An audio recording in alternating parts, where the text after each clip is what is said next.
Hey everybody, Mario Menduni here. So, once you think you have a winner, but you're having trouble scaling it, this is a tragedy. It happens to a lot of people. They're onto something and it just won't scale, right? So let's go through some common factors that are necessary just as a foundation to be able to scale, right? To turn this from a hobby business that does, a few hundred or a few thousand here and there to doing some real numbers, doing $10,000 days, $30,000 days and up, okay? So a lot of common factors that you may or may not know that you're dealing with or you need to get in place before you have the ability to scale. And this isn't all of them. These are just the ones that came to mind and that I see a lot. So let's talk about them. Okay, so the first thing that comes to mind is ad account health. Now, this is more like ad account as well as business manager, as well as the profile you're running ads on, being in a healthy situation. If you're associated with projects that have had bad page scores, a lot of ad account disablements, business manager disablements, a lot of rejected ads, a lot of failed payments, all these things can be factors that make it a very hard ad account to use to scale, okay? One sort of indicator that's maybe the first thing I'll look at to see what sort of health the ad account's in is what the CPMs are like, right? So if the CPMs are under 20, you can scale these sort of impulse buy products we're talking about here. Ideally, if they're in the low teens and even below 10, you're usually in good shape. Sometimes it's a simple matter of different ad accounts within your business manager or within multiple business managers within your Facebook profile may have much better CPMs. And many times, myself and students, it was a matter of just going through 2 or 3 different ad accounts until we got an ad account that had lower CPMs, and we take our winning product and scale it to millions of dollars or hundreds of thousands of dollars. Okay.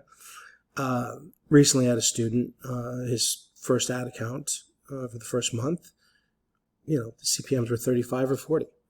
We took a look through his business manager, found an older ad account that was a little seasoned that he was selling t-shirts with, and we're running through that store, and the CPMs are half, if not a third, of what they were in the previous account. And so he's already making more sales at a much cheaper cost per purchase, right? So that's something to keep in mind. I've also had students that there was just nothing we could do as far as getting them a cheap enough ad account on their personal profile.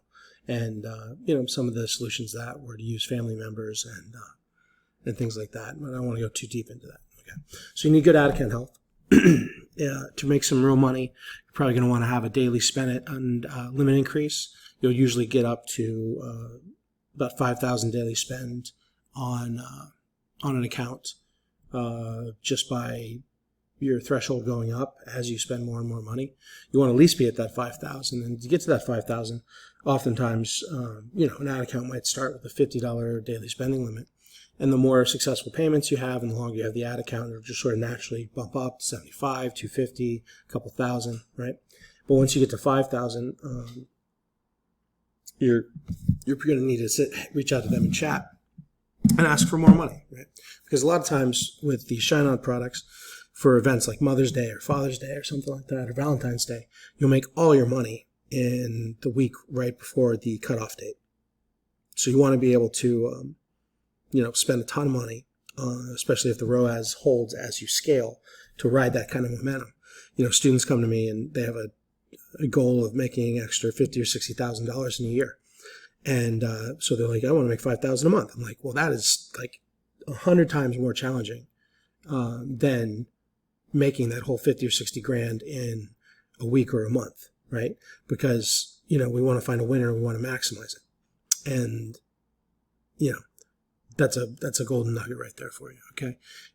It's very human to think, all right, well, I'm going to start this business and I want to make, I want to gross, 10 or 20 grand a month and make a 5 grand profit, and then I'll have that consistent 5 grand coming in, especially if you're used to having a paycheck, right?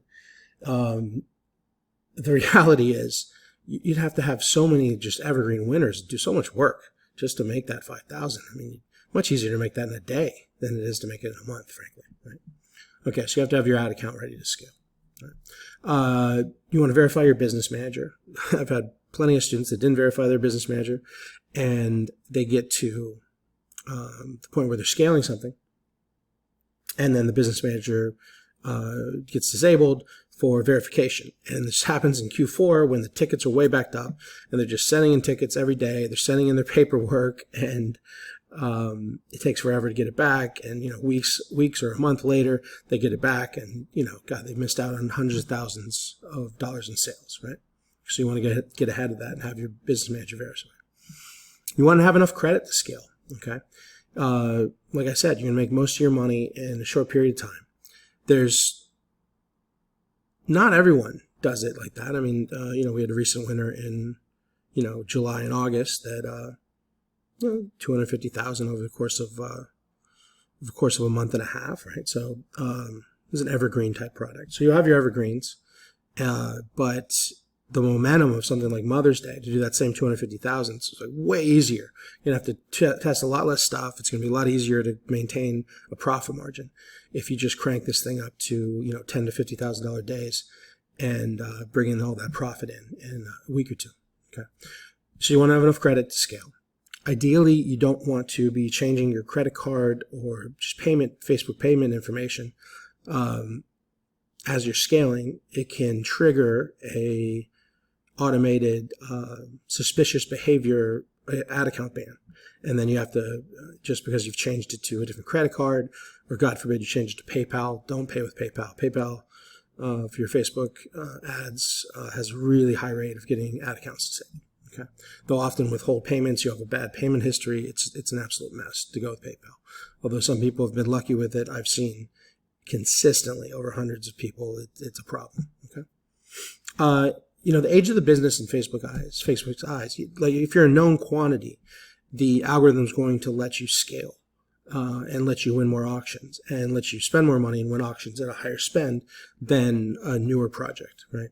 And you can break through that. It's not that a brand new ad account and a brand new store can't get through that, but you're just going to have that much stronger of a product, that much stronger of a creative, that much faster and higher converting of a website to break through that. I call it the glass ceiling, right? But if you've been around for a little bit, you get a nice page score, you've gotten some feedback back, you've got over 1,000 purchases, Facebook's is rather going to send business to you of potential buyers than somebody selling similar products to the same audience that is not a known quantity. They'll still give them, quality traffic at a lower spend, but if you want to be at a higher spend and you're a known quantity, you're going to have a much better time. Okay. The fast loading speed of your store. A lot of people, when they first start their Shopify store, they've been around forever, and their Shopify store has, 20, 30, 40 apps on it, just slowing it down, basically malware at that point. When we build out our stores, we put, 3 to 5 apps in there, and we keep them loading razor fast. And then as we build out winners, we'll do other things to speed the store up. Because you want to be at least as fast as the Shine platform, ideally faster. Okay, and I highly recommend scaling with your own store. You don't really have you really don't have a business if you're running to a platform. In my opinion, you're basically an affiliate marketer. Right? Okay, you have to have proper follow-up. Abandoned cart email sequences, maybe post-purchase email sequences to do some upsells, SMS sequences, especially for abandoned carts, as well as some promotional stuff. Okay. All right. And then the next video, so let's keep these videos short. In the next video, now that we have most of the foundational factors of what it takes to get going to some real numbers. In the next video, I'm going to show you guys some examples of, basically 3 different methods that 1 or 2 or 3 of them combined is what it's going to take for you to get up to 5-figure days and to get nice profit margins and get from break even at low sales to very respectable margins at high sales. Okay, I'll see you guys in the next video for that.